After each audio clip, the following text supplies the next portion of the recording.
Magandang araw mga kababayan. Narito na ang pinakabagong ulat sa lagay ng panahon ngayong araw, August 13, 2026, Thursday. Patuloy nating minomonitor ang mga sistemang posibleng lumitaw sa mga susunod na araw at pinangangambahan na ito ay lumapit sa bansa ng magkakasunod. Alamin natin ang pinakabagong detalye dito. Para naman lagi kang updated sa lagay ng panahon, i-click mo lang ang subscribe button. Sa kasalukuyang sitwasyon, ang pangunahing epekto sa bansa ay ang pabalik-balik na ulan sa mga lugar na bukas sa hanging timog kanluran kasama ang posibilidad ng localized flooding, landslide at mas maalong karagatan sa northern at western section ng Luzon. Kahit walang direktang bagyo na tumatawid sa kalupaan ngayon, nananatiling mahalaga ang pagbabantay dahil ang habagat ay kayang magdala ng malawak na pag-ulan kapag may sapat na moisture at kapag may mga tropical system na humihila sa daloy ng hangin sa rehiyon. Sa labas ng Philippine Area of Responsibility, binabantayan si Tropical Storm Nangka. Ngayong umaga, ang sentro nito ay nasa layong 2,560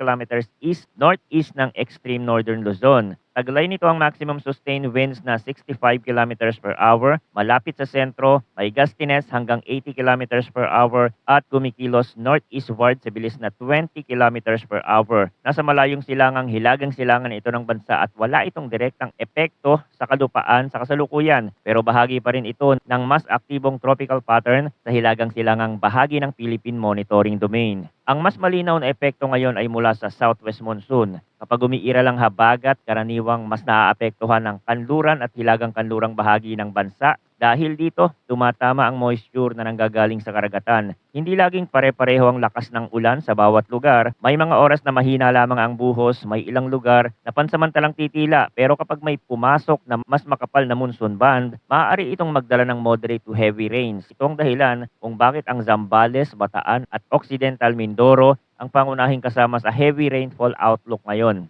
Ngayong araw, inaasahan ng 50 hanggang 100 millimeters ng ulan sa Zambales, Bataan at Occidental Mindoro dahil sa southwest monsoon. Ito ay moderate to heavy rainfall. Maaaring hindi ito kasing taas ng mga nakaraang araw na may intense rainfall range, pero sapat pa rin ito para magdulot ng flash floods sa mababang komunidad at landslide sa mga lugar na may matatarik na dalisdis. Mas sensitibo ang epekto kung ang lupa ay dati ng basa dahil sa mga naunang pag-ulan dahil mas mabilis ang runoff at mas madaling mapuno ang mga ilog, sapa, kanal at drainage system. Sa Zambales, mas ramdam ang epekto ng habagat dahil ang lalawigan ay nasa western side ng Luzon at bukas sa hanging timog kanluran. Kapag ang moisture mula sa West Philippine Sea ay tumama sa kabundukan, pwedeng lumakas ang ulan sa ilang bahagi at mabilis na bumaba ang tubig patungo sa mga bayan at baybaying lugar. Sa Bataan, halos kapareho rin ang sitwasyon. Ang kabundukan at coastal communities ay maaaring makaranas ng biglaang pagtaas ng tubig kapag tumagal ang buhos. Sa Occidental Mindoro, ang ulan mula sa habagat ay maaaring maging pabalik-balik sa loob ng araw, lalo na sa mga lugar na nakaharap sa southwest flow. Maaaring mas mataas pa ang aktual na rainfall sa mountainous at elevated areas. Sa mga lugar na may bundok, mas napapalakas ang ulan kapag ang hanging may dalang moisture ay napipilitang umakyat sa slope. Habang tumataas ang hangin, lumalamig ito at mas maraming ulan ang nabubuo. Kaya kahit 50 hanggang 100 millimeters ang general rainfall outlook, may mga bahagi ng kabundukan na maaaring makaranas ng mas malakas na buhos. Bukod dito, maaaring lumala ang epekto sa mga lugar na may significant antecedent rainfall. Kapag basa na ang lupa, mas madali itong bumigay at mas mabilis ang posibilidad ng landslide. Sa forecast weather conditions, sa Zambales at Bataan ang inaasahang magkakaroon ng occasional rains dahil sa southwest monsoon. Kapag sinabing occasional rains, hindi ibig sabihin na mahina lamang ang ulan.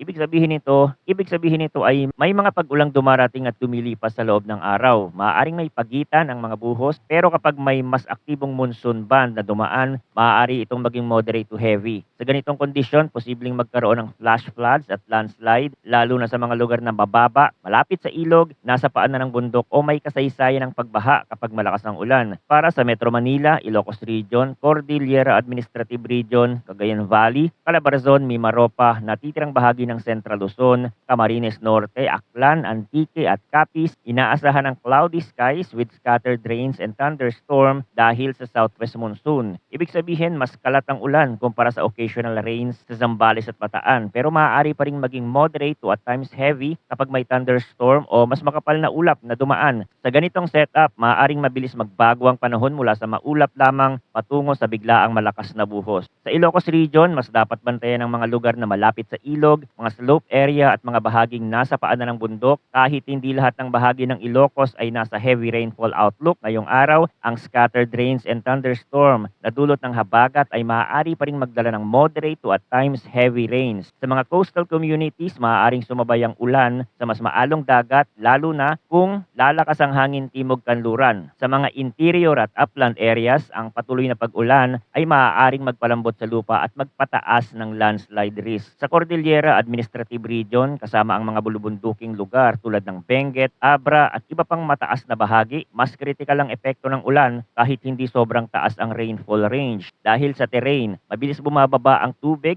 mula sa mataas na bahagi papunta sa mga ilog at mababang komunidad. Kung may thunderstorm na magdudulot ng malakas na buhos sa loob ng maikling panahon, maaari itong magdala ng pagguho sa gilid ng kalsada, pagbagsak ng lupa o bigla ang pag-apaw ng maliliit na daluyan ng tubig. Sa Camarines Norte, kabilang din sa mga lugar na maaaring makaranas ng cloudy skies with scattered rains and thunderstorm dahil sa southwest monsoon. Maaaring may mga oras na maulap lamang, kasunod ang bigla ang pag-ulan, pagkulog at pagkidlat. Sa Aklan, Antique at Capiz, ang mga pag-ulan ay konektado rin sa monsoon moisture na umaabot sa western at central portion ng Visayas. Sa Antique, lalo na dahil mas nakaharap ito sa hanging timog kanluran. Maaaring magkaroon ng mga buhos na magiging moderate to at times heavy. Para sa natitirang bahagi ng Luzon, partly cloudy to cloudy skies ang inaasahan na may isolated rain showers or thunderstorm dahil pa rin sa southwest monsoon. Ibig sabihin, mas mababa ang chance ng malawakang ulan kumpara sa western at central sections. Pero hindi nawawala ang posibilidad ng biglaang thunderstorm. Kapag naging severe ang thunderstorm, maaari pa rin magkaroon ng flash floods o landslide sa mismong lugar na tatamaan. Sa ganitong kondisyon, maaaring maging maaliwala sa isang bahagi ng araw pero biglang didilim ang kalangitan sa hapon o gabi. Para sa Mindanao at sa natitirang bahagi ng Visayas, partly cloudy to cloudy skies ang inaasahan na may isolated rain showers or thunderstorm dahil sa localized thunderstorm. Hindi ito pangunahing epekto ng habagat sa buong rehiyon pero ang localized thunderstorm ay maaari pa ring magdala ng malakas na ulan sa ilang lugar. Karaniwan itong nabubuo kapag uminit ang paligid, tumaas ang moisture sa atmosphere at nagkaroon ng instability. Kapag naging severe, maaari itong magdulot ng localized flooding, landslide sa matatarik na lugar at bigla ang paglakas ng hangin. Dumako tayo ngayon sa wind and coastal water conditions. Para sa northern at western section ng Luzon, inaasahan ng moderate to strong na hangin mula southwest. Ang coastal waters ay moderate to rough na may taas ng alon mula 2.1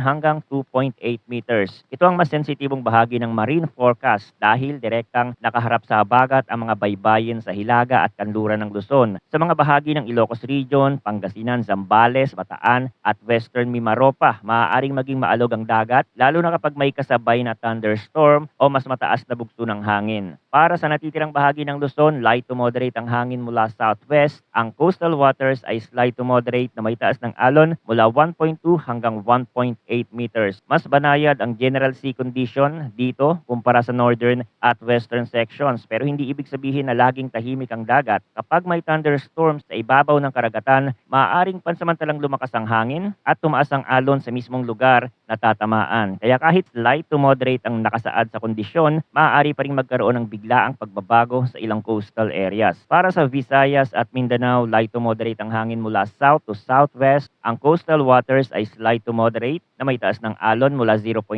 hanggang 1.8 meters. Sa karaniwan ng lugar, mas banayad ito kumpara sa western Luzon pero ang localized thunderstorm ay maaari pa ring magdala ng biglaang bugso ng hangin at mas maalong kondisyon sa maliit na bahagi ng karagatan. Sa mga mangingisda at biyaheng pandagat, mahalaga pa ring bantayan ang aktwal na lagay ng ulap, hangin at alon dahil mabilis magbago ang panahon sa dagat. Sa latest tropical cyclone threat potential na inilabas ng Pag-asa, sa week 1 mula August 12 hanggang August 18, si Tropical Storm Nangka ay nasa northeastern portion ng Philippine Monitoring Domain at wala itong direktang epekto sa bansa. Inaasahan itong kikilos northeastward patungo sa south of Japan. Habang ganito ang galaw nito, mas lumalayo ito sa ating area kaya ang pangunahing epekto sa Pilipinas ay nananatiling mula sa habagat at hindi mula sa direktang pagtama ni Nangka. Gayunman, ang presensya nito sa rehiyon ay bahagi ng mas aktibong tropical pattern na kailangang bantayan. Sa parehong week 1 period, may dalawang TC-like vortices na inaasahang mabubuo east of the Philippine Monitoring Domain. Ang TCLV-1 ay inaasahang lilitaw sa northeastern portion ng Philippine Area of Responsibility na may low likelihood ng tropical cyclone formation. Ang TCLV-2 naman ay maaaring mabubuo sa eastern boundaries ng Tropical Cyclone Advisory Domain at Tropical Cyclone Information Domain na may low to moderate likelihood ng tropical cyclone development. Ibig sabihin, hindi pa tiyak na magiging bagyo ang mga ito, pero dahil nasa silangan at hilagang silangang bahagi ng monitoring area, mahalaga silang bantayan sa mga susunod na araw. Sa week 2 mula August 19 hanggang August 25, may senyales na ang TCLV-2 ay maaaring lumitaw sa loob ng northeastern boundaries ng Philippine Area of Responsibility at Tropical Cyclone Advisory Domain na may low to moderate likelihood ng tropical cyclone formation. Bukod dito, may dalawa pang TC-like vortices na inaasahang mabubuo sa loob ng Philippine Monitoring Domain. Kapwa, may low likelihood ng tropical cyclone development. Ang TCLV-3 ay posibleng mabuo sa northwestern boundary ng Philippine Monitoring Domain habang ang TCLV-4 ay maaaring mabuo sa northwestern portion ng monitoring domain sa parehong period. Kung sisilipin natin ito gamit ang ibang weather model, may posibilidad nga na sa mga susunod na araw ay may mabubuong low pressure area sa silangan at maaari itong maging bagyo. Kung ito ay mag-develop bilang tropical depression at pumasok sa Philippine Area of Responsibility, tatawagin itong bagyong Neneng. Ang nakikitang galaw nito ay pahilagang kanluran at posibleng dumaan malapit sa northern Luzon o tumawid sa bahaging iyon depende sa magiging track. Kapag lumapit ang ganitong sistema sa northern Luzon, maaari nitong muling palakasin ng southwest monsoon at magdala ng panibagong pag-ulan sa western section ng bansa. Mayroon ding isa pang posibleng sistema sa kanluran ng bansa. Sa kasalukuyang indikasyon, maaari itong kumilos pahilagang kanluran kahit hindi pa tiyak ang eksaktong magiging track. Mahalaga ito dahil ang anumang sistema sa kanluran o hilagang kanluran ay maaaring makaapekto sa pattern ng habagat. Kung may sabay na aktibidad sa silangan at kanluran, mas nagiging komplikado ang daloy ng hangin sa paligid ng Pilipinas. Maaari nitong mapanatiling aktibo ang moisture flow at magpatuloy ang pabalik-balik na ulan sa mga lugar na bukas sa hanging timog kanluran. Pagkatapos nito, may indikasyon pa ng panibagong sistema sa silangan na maaaring lumapit muli sa bansa. Kaya sa loob ng 2 linggo, posibleng magpatuloy ang epekto ng malakas na habagat dahil sa sunod-sunod na mga sistemang maaaring mabuo at makaapekto sa daloy ng hangin. Hindi nangangahulugan na araw-araw ay pare-pareho ang lakas ng ulan, pero ang pattern ay maaaring manatiling pabor sa mga pabalik-balik na buhos, maulap na kalangitan at mas mataas na chance ng thunderstorm sa Luzon. Mahalagang maintindihan ang indirect effect ng mga tropical system. Hindi kailangan tumama ang sentro ng bagyo sa Pilipinas para makaranas ng malakas na ulan. Kapag nasa tamang posisyon ang bagyo sa silangan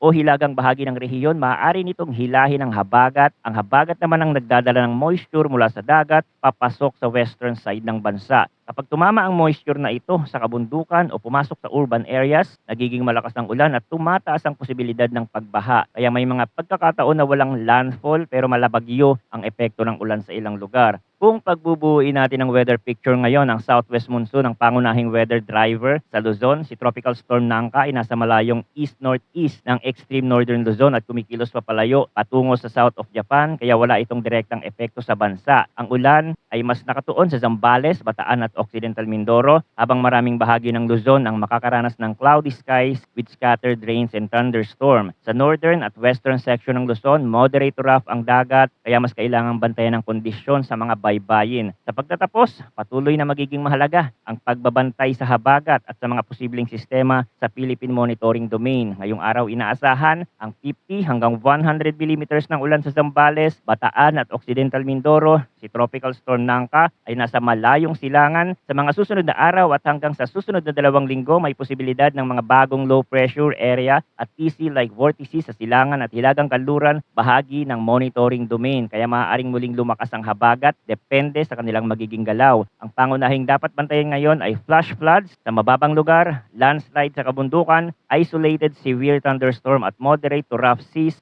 sa northern at western section ng Luzon. Manatiling nakatutok sa mga susunod na updates tungkol sa lagay ng panahon. Maraming salamat sa inyong panonood at mag-ingat po tayong lahat.